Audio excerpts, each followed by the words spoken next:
La espada de Simón Bolívar no es un símbolo oficial del Estado, por tanto hay que considerarlo en términos de reliquia, de fetiche o, si lo queréis, de objeto idolatrado o de idolatría en términos de religión política o ideológica. Y en ese contexto habría que considerarlo a la hora de analizar los hechos acaecidos en la toma de posesión de Gustavo Petro en Bogotá, Colombia, y el levantamiento del rey de España cuando pasó este objeto de reliquia considerado sagrado por muchos, sobre todo por aquellos que se consideran bolivarianos, ¿no?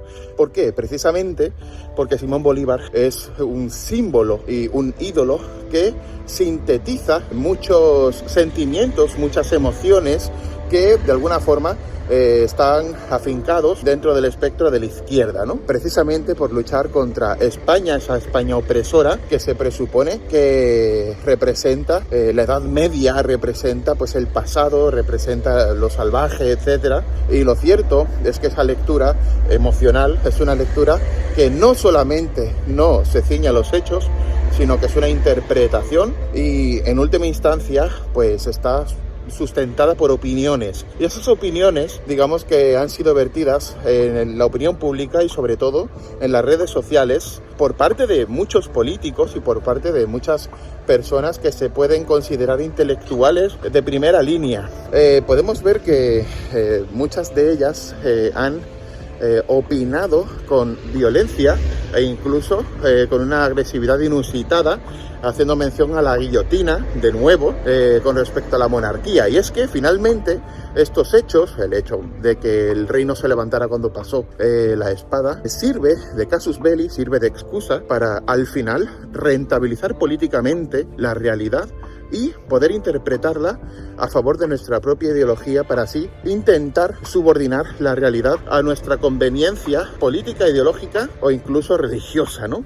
Ya que incluso hemos cambiado la perspectiva histórica del personaje de Simón Bolívar, un personaje que es reprobable y absolutamente mezquino. Es un personaje que, como otros personajes históricos, hicieron cosas que verdaderamente dan vergüenza, pero que están dentro del panorama de la historia. La historia no debe ser objeto de crítica moral, debe ser objeto de análisis científico. Para eso es historia. Debe estudiarse y lo moral implicaría lo presente, ¿no? Es decir, tenemos que hacer un análisis moral de la realidad que nos ocupa, porque podemos cambiar la realidad actual, no podemos cambiar la historia, podemos reinterpretarla, podemos reinventarla, pero la historia solo es una, las interpretaciones son muchas.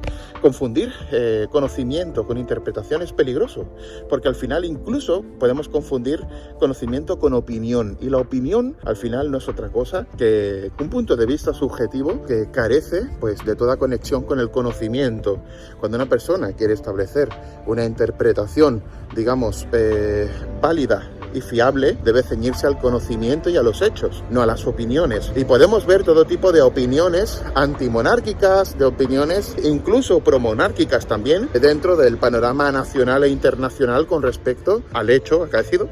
Y eso finalmente lo que genera es una sensación de que los políticos y estas personas están todo el día intentando rentabilizar ideológicamente la realidad a su favor para intentar manipular al personal y así adquirir mayor cuota de poder, lo que finalmente se traduce en el politiqueo y en la vulgarización completa del ente político, lo cual es totalmente asqueroso y tendríamos que combatir como ciudadanos con elegancia, con paz, con conocimiento, con pedagogía de hacer política.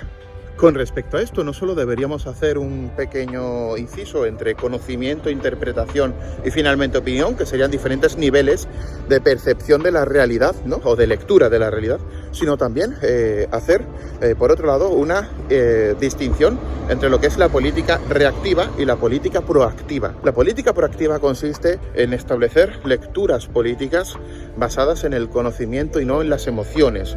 La política reactiva es aquella en la que la emoción de la ira, la emoción de la frustración, finalmente son los que azuzan las palabras que salen de nuestras bocas. Podemos ver a alguien de Podemos o de Vox o del PSOE o del PP PP o de quien sea, diciendo que el rey esto, el rey lo otro, que si la monarquía esto, que si la monarquía lo otro, y eso está bien, pueden dar su opinión. Lo cierto es que finalmente muchos de ellos generan una política reactiva de lo que ellos sienten. Muchos sienten ira contra el hecho de que la monarquía exista y de hecho España sea un país con una jefatura de Estado monárquica, y esa ira la vierten sobre sus propios tweets. Y finalmente esa política reactiva está llevando pues a una vulgarización total del panorama intelectual político, lo cual no solamente es nefasto, sino que es contraproducente.